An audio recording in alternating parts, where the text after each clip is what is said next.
Welcome back everyone, my name is Eltimar and we are going to be continuing our Let's Play of Pathfinder Kingmaker. Where we left off last time, we had just arrived in the throne room. There's actually a Pitaxian crowd waiting for an audience, so we're going to deal with that first. And then we'll do ruling things, which may take some time to complete. There's a whole delegation from Pitax to see you. They're standing by the doors scowling at each other. It looks like they're about to come to blows. Gasper Liasenza greets you with a polite bow. Your Highness, the old families, founders of Pitax, are grateful to you for sparing us of the usurper's tyranny. Allow us to assure you in our loyalty. None of the trade houses seek the Pitaxian crown, which is rightfully yours, of course. If it would please you to appoint a governor to oversee the city, all four families humbly recommended me for this position. Karn Variel stares at Gasper with dim, bloodshot eyes. Your Highness, of course, it wasn't always peaceful between us. The Thieves Guild used to fight against you a little. That's all wander under the bridge. Right? Iravetti's rule has ended, and the guild, represented by me, promises you our support and a share of our profits. Speaking of profits, if you appoint me as governor, then your share will make you gasp. Gasper Liasenza is the governor. Thank you for your trust. Allow me to pledge our allegiance once again, both mine and that of all the old families. Karn grins his teeth in anger. Is that so? Very well. So we've decided on the governor. Would you like to say anything to the visitors, or are they free to go? There's a whole crowd of them waiting in the hall. I sentence Karn Variel to death. Take him. You won't get away with this, do you hear me? The guild will find you. You'll be weeping blood. You'll eat your own guts. A wise decision, Your Highness. The city will be safer and cleaner without him. The guards drag away the gnome, kicking and screaming. What's next on the agenda? You must decide the fate of the academy. Ganymede bows gracefully and gives you a charming smile. Congratulations, Your Highness. Pitax is at your feet, and as promised, I contributed to your victory. Now it's your turn. Will you hold up your arrangement? Or your end of the arrangement? I do appoint you as the new headmaster of the academy. Thank you, Your Highness. It's a great honor. Apparently I was right about you. I shan't disappoint you either, I promise. Is that all? Is there anyone else who can't wait to be seen? Who else? Ursi Kalisi, captain of the guard, comes to pledge allegiance to his king. Ursi Kalisi, whatever, greets you with a reserved bow. Your Highness, according to the traditions set forth by the first kings of Pitax, I have come to pledge my allegiance to the city and its citizens before you and the crown. I shall serve Pitax faithfully and loyally to my dying breath, and guard the peace of its streets.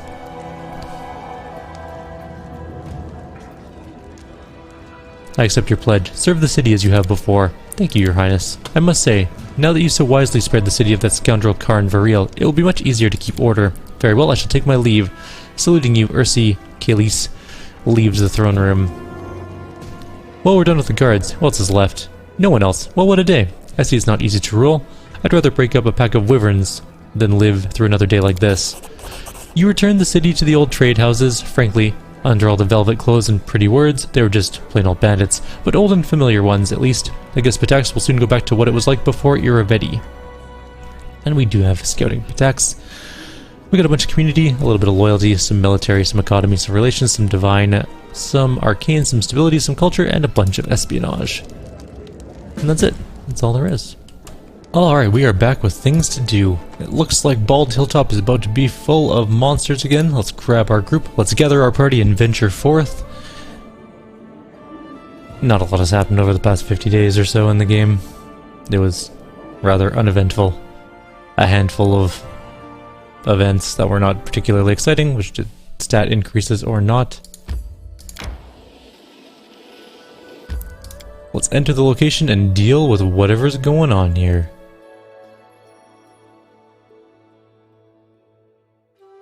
Kill the... I don't know, probably a dryad again. And whatever monsters she decided to bring along with her. It is raining and pouring, which is a little unfortunate, but not super stormy yet. Oh, wild hunt. Miserable.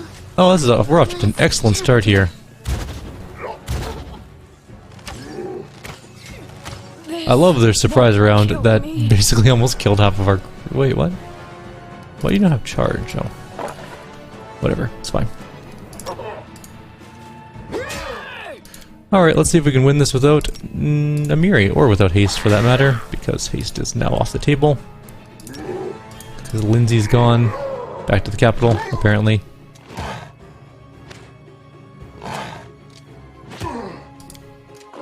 Canera needs to knock things down. Possibly just that one. Or not, just do that one then. Oh, right, that's fire. We should probably not have used fire. That's fine. We're going to use our barrier because reasons. It is pretty helpful to not dying. I don't even know if we're inside that barrier. It's just a monarch, to be honest. I'm pretty happy about that particular turn of events. And Valerie died, or not a Valerie, Amiri died. And Knock Knock's about to die too. Need a bandage. Big one. Which knife to use? You gotta love their monstrous amount of damage. Like, it's truly baffling how much damage they do. Oh good, there's another one right beside us. Let's switch to fire. Or not fire, to earth. Knock that one down. We're gonna move up. Cast mass heal. Or...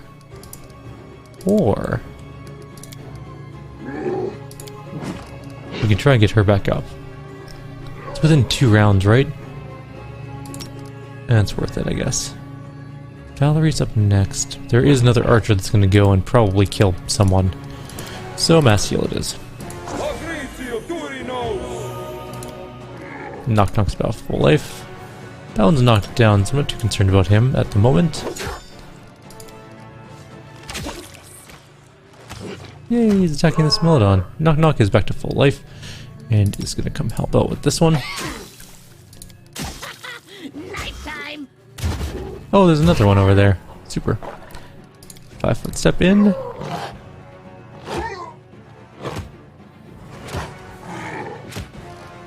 Didn't kill it. Kinera's turn. This is going to hurt. We dealt 99 damage to him. But didn't kill him. It's a lot of damage. Anyways, let's Breath of Life. Amiri, see if we can get her back up. See if she'll survive more than 1 second. Oh, she is down, so maybe they don't shoot her right away. We can cast heal on her. There's one dead. Knock Knock. Can finish this one off, I guess. Oh, there's... what the hell is that thing? Another archery dude? Let's move in.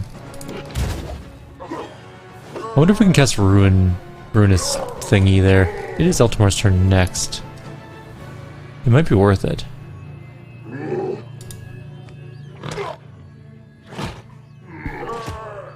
Maybe we can do the knockdown and the ruinous thing all at the same time in this little area. We're gonna have to be very careful not to knock in, though. He will definitely die. Oh, I'm gonna hit knock, aren't I? Right there. It's kind of sketchy. Oh no, I didn't get knock. I did get him. Did I get Valor? I got a perfect cast there. That was beautiful. Didn't knock him down. I don't think it's really possible. But what is possible is him getting sucked into a vortex where he'll die. Hopefully we didn't hit Valerie with that. It is possible we just sucked Valerie in there. Let's move her back out of the way, because I don't want her even remotely close to this death thing.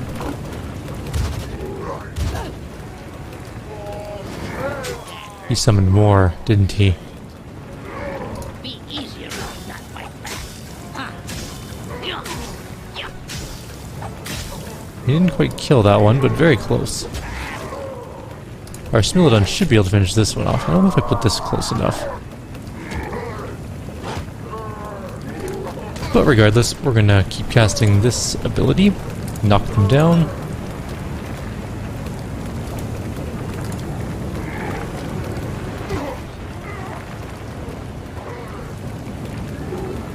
They're all pretty close to death. Somebody died for a bunch of experience. The Lord, however, is still very much alive. Wonder if we can keep summoning things. Hopefully not. Let's go take care of this Wild Hunt guy.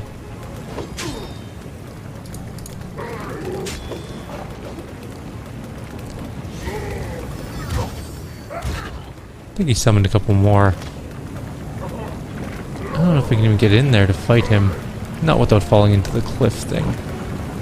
Maybe we can. Come here, We'll move him there. stab you.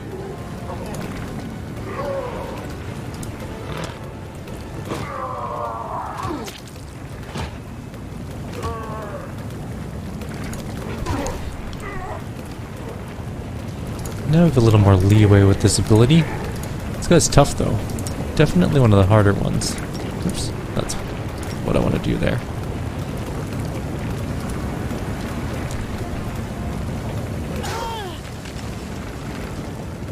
I think I might have hit Valerie, didn't I?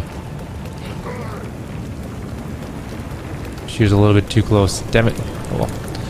Let's heal up Amiri and get her back into the fight, and then we can actually Legendary Proportions her, probably before her next turn, I hope. So she's back up.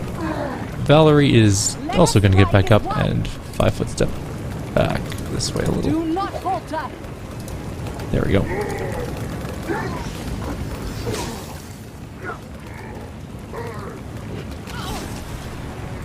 Kyrieru just got hit pretty hard, but is not dead, and that's all that matters.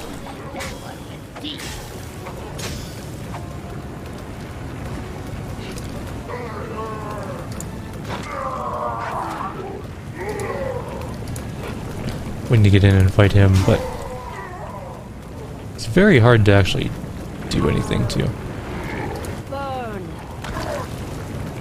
Standing in the middle of the AoE is not the best place for him to be hit from things. But I'm going to delay till after Eltimar on Amiri. We're gonna... Why is Eltimar frozen? What happened to him now? Oh, he's paralyzed. Okay, well, nothing we can do about that. I was kind of hoping to get Valerie in to hit him, but it'll have to wait till next turn. Onwards. Stay behind me. We need to kill him now.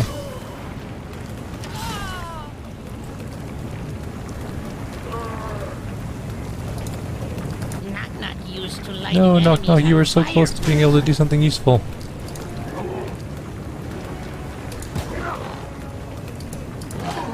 We need to kill Lord Jaeger. Everyone just took a ton of damage, including Flames take you. Mr. Jaeger himself. And we're still unable to move. 61 damage. Let us strike as one. Do not falter. Can't do anything. He's really annoying with his casting of spells on us. Be easier if you not fight back. He's near death, though. We can almost get out of this death aura thing. There we go. Oh, we leveled. Okay, cool. Let's move everyone out of here. Everyone move before you die. Please. Please move. We'll deal with the bodies in a second. I'm glad we won. We're still paralyzed. I was like, why is he not casting it? But he's still paralyzed for another 20 seconds. I guess that gives me 20 seconds to load up my builds, which I was not expecting on using in this video, but here we are. Valerie is going to be up first, I guess. She is going to be level 18, which is actually an alchemist level for her. She's got one more round of alchemist in her to get some poison resistance and a burst barrier. Well, that's the wrong thing. Never mind. Why am I giving her alchemist again? I can't remember why I chose alchemist for that level. I'm not going to go choose alchemist for that level. Let's go tower shield spec on her. She doesn't need alchemy.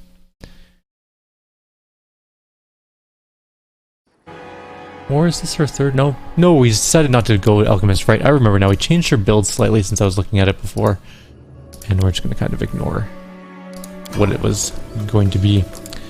Knock Knock is going to be roguing, I believe. Yes. And he gets advanced talents and rogue talents. Let's take a look at what he gets. 2, 3, 4, 5. His lore nature is a little bit better. Okay, rogue talent. He gets advanced rogue talents. And I can't remember which one I was going to take with him. I think it's going to be...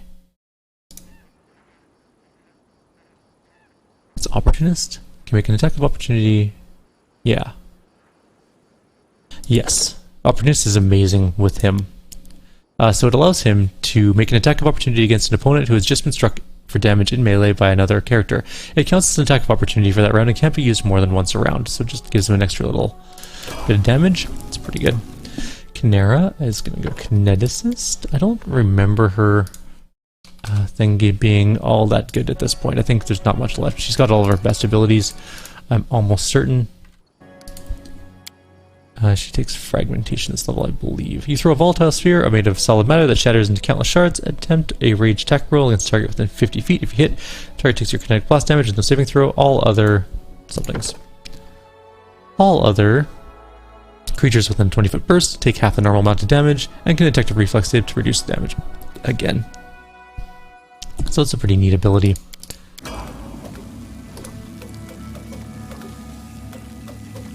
Did I just accidentally go too far? No, that's right. Alright, Amiri, we changed up entirely. She's no longer following her build. She's going two-weapon fighter at this point, or two-handed fighter, sorry. And doesn't really get anything this level. And our main character, Cleric level 18, doing pretty good. His normal skills, except not really that one, but plus that one. Actually, not that one. Well, yeah, that one, but not this one. But yes, that one. Alright, good enough. And he gets nothing in particular either. Does he get new spell slots? Maybe? He gets one new spell slot, which is going to be another mass heal. Because too good. I'm going to take the second... Oops, not Firestorm. Rift of Ruin. Nope, it didn't go on. There we go. And no other spells. So, good enough. We're going to have to do Lindsay when we get back to her. Lord Jaeger had a two-bladed sword. We can't identify because everyone's dead. And there was a couple of bows, but we're done here. We have successfully completed yet another Bald Hilltop ambush. The Wild Hunt are always an interesting opponent. Or extraordinarily annoying, depending how you look at it. We'll quickly go back to the capital, level up Lindsay, and then we will go back to ruling for a bit. I'm hoping that we can finish the Bald Hilltop excursions before our next major story event. We should be able to. I think it's another 100 and something days till it's done. And the 7th one I think is the last one. Let's take a quick look though. Why aren't you letting me journal? Fine, I have to go into my throne room first. So be it.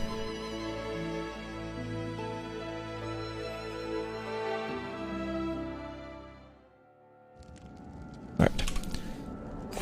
Journal. If I were the Bald Hilltop, where would that be? Oh, Agent Curse Burst 6. It just says that we have time. Was that part 5? No, that was... The attacks on our kingdom have stopped. Did we win? We have to wait for more news to arrive. That's what it is. Alright. And the sword in question, now that's identified, was a +5 Agile Keen two-bladed sword, which deals force damage instead of normal damage. It's pretty neat. Really shouldn't have cut it off that soon. 1, we forgot to level up Lindsay, and 2, we immediately had a new visitor about Bald Hilltop, so... Here comes Lindsay and the storyteller. Your Highness, the Wild Hunt has been defeated. Your quick and effective actions left the attackers no hope. That's not true, they almost killed us. Your grateful subjects would like to present you with this humble gift. Another attack awaits, though I doubt it will come soon. I have a feeling that Nyrissa won't hold back this time. It will be the most terrible blow yet. I only hope we can survive it. The way I see it, we've had enough of being afraid of her. If Nyrissa wants to attack us herself, then let her come. But she won't, will she? She's gonna hide from us, tucked away in the first world until the bitter end. I suggest we deal with her army here and then move immediately to counterattack before she musters the strength for another invasion. Can we use the portal on the Bald Hilltop to get to the first world? I suppose so. The portal used to snapshot after every attack, but by now it should be a reliable passage to the first world. It probably leads directly to Nyrissa's lair, wherever that may be. Are you sure this attack will be the last? When you deal with the Fae, you can't be sure of anything. My guess, however, is based more in fact than speculation. Never before has there been a portal to the first world that's so stable. We've also cornered Nyrissa like never before. I bet she's absolutely beside herself. Do you think Nyrissa will appear personally to command the attack? I bet she won't. It isn't her style. She just likes watching from a distance while she plans her next insidious trick, but I think she's plain afraid of us. In any case, first we'll have to repel the attack. He nods gravely. This will be a difficult battle. We shouldn't underestimate the enemy, especially one as cunning as Nyrissa.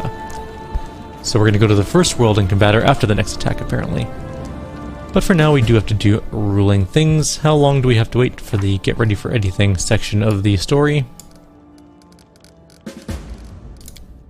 264 days. Alright, so we have a little ways to go. Let's level up Lindsay really quickly, and then we'll call it a video. I'll do the other people between videos. We're just doing the main story people that we're using.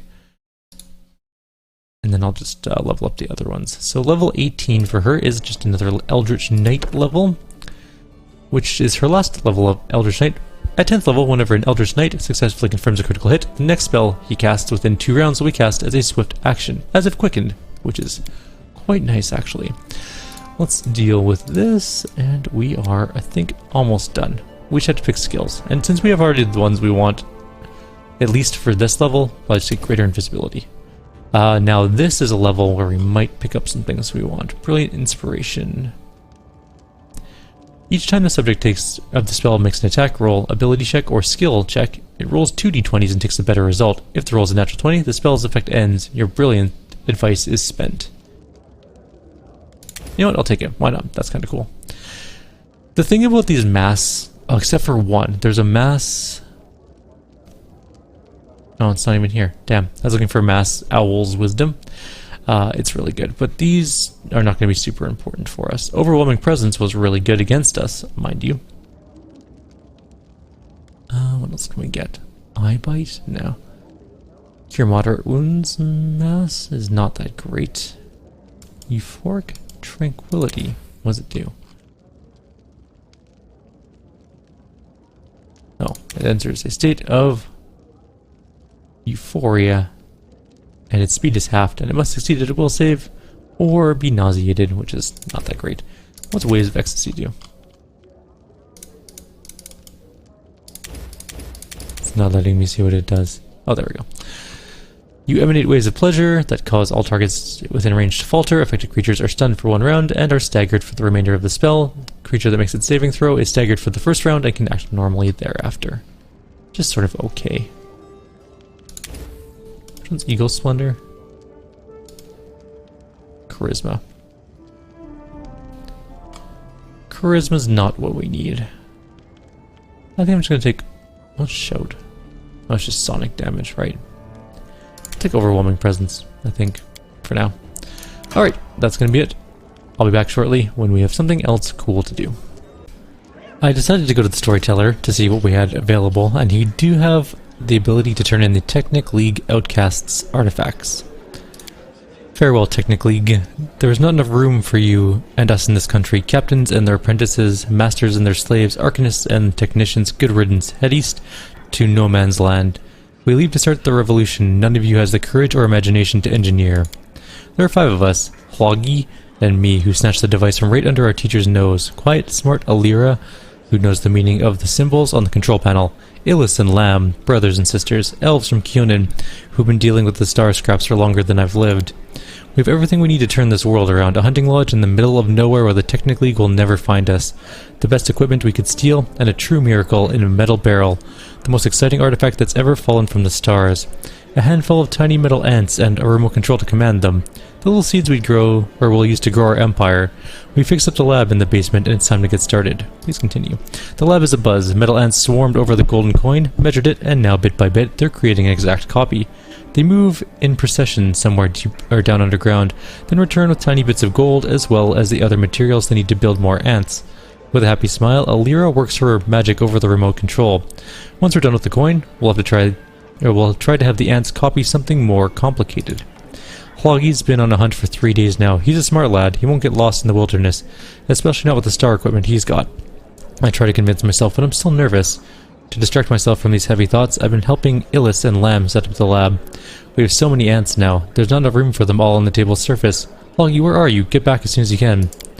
In the middle of the night, I'm laying in bed alone. I can't sleep without Hloggy snoring beside me. I stare into the darkness. My eyes play tricks on me. It's like swarms of little black specks are marching across the ceiling. It's hot and my back itches. I toss and turn in bed, imagining how we'll return to Numeria with an army of battle robots or gearsmen, and will live as king. Please continue. It's foggy outside. The fog is so dense I can't see the grass under my window. It's hot and my back itches so much. Lamb went out to search for Hloggy. I wander around the lodge without purpose. Something's under my feet. I almost stumble on it. I look through the window and I wait. The smell of rot emanates from the lab, but I can't open the door. It's hot. I want to go out, breathe fresh air, but I can't find the door. There's something under my feet. I kick it away and go back to bed. My whole body itches. I lie staring at the wall. In the darkness, it seems like tiny black dots move across the wall, creating odd patterns. We'll return to Numeria as kings. Please Please continue. It's unbelievably hot. The walls of the lodge are covered with glowing lines. Countless ants swarm busily, turning them into what? What is it? I don't know. I scratch my skin and it peels off in bloody patches, ants swarming underneath. Illus crawls on the floor, breathing heavily. The smell of rot from the lab is unbearable. It's getting even hotter. I want to get up from the bed, but my legs have been eaten by the ants. I smell something burning. Our teacher looks through the window from outside, his face a grimace of disgust. Did they find us? Wait. We'll get back to Numeria and live as ants. So hot. There's black fog everywhere. Illus rolls over on the floor, trying to beat off the flames. Where's Logi? He must have returned from the hunt by now. The storyteller's head is covered with beads of sweat, his face grimacing in pain. He rubs his temples, and that's how the revolution of the 5 technically outcasts ended. Fortunately, they were found and eliminated before the metal ants finished constructing whatever it was they were building. Are you alright? The story simply gave me a headache. It's nothing. It shall pass. Thanks for the story. Well, they've made nanites and, like some sort of nanite robots that are self-replicating, and that's it, I guess. How much experience did we get for completing that quest? Oh, we also got the star things, and I'll show you those in a sec here. Oh, only 4,000. And 10,000 gold, but still 4,000 experience. Isn't all that much. Regardless, we got the Star Lords. Star Soldier's Gauntlet? There we go. It didn't have a story associated with it. This gauntlet grants +8 strength and the ability to use a laser beam that deals 46 points of damage at will. I gave it to our main character because no one else really needs strength. She already has +8 strength from Onslaught. He doesn't need strength under really any circumstances because his kukris deal with damage with dexterity. She already has +8 strength from her belt of physical protection +8. Lindsay doesn't... Well, Lindsay needs strength. No, she doesn't. Actually, she just doesn't need strength. And Octavia does not need strength either. We'll eventually have to switch. This is one of our new characters I've made. This is a 2-weapon fighter who will eventually probably be replacing Amiri if she doesn't make it. We also have a Sword Saint in case we need one, and we also have Jaethal, of course. Ragongar's portrait changed, and I'm not entirely sure why, but that is Ragongar, and I don't know why his portrait changed, but anyways, he's there as well. Agandeo, Harem, our monk, Kalika, I hope she survives, and of course our other kineticist, who hasn't leveled up since level 5, so we're working on that. I should probably level these people up, in all honesty, but I'm really hoping we get to use her. She's going to be pretty powerful, I think. She's got the Fate Render Axe, the +5/+5 double axe. I made her into a 2-weapon fighter, so she should be pretty powerful. She deals, she has 4 attacks around currently. Well, actually, technically she has 6 attacks around, and she does 21 to 28 damage with each of them. Yeah, it's going to be interesting. It's actually going to be more than that, because she actually deals another additional 1d10 plus wielder strength modifier on the second hits, so yeah. Anyways, I'm going to leave you guys here. I'll be back in the next video, hopefully with something really cool to show you. Otherwise, we'll just, maybe what we'll start to do is if there's nothing that pops up in the next couple of days of ruling, we will go hunt down the rest of the artifact pieces for the metal shard and also the knight's bracers. And is there any other ones? Yeah, the ruined covered ancient leather scraps we need to get as well. So we'll hunt down those 3 and make those artifact items, and I think we're pretty much done. So, alright, see you guys next time.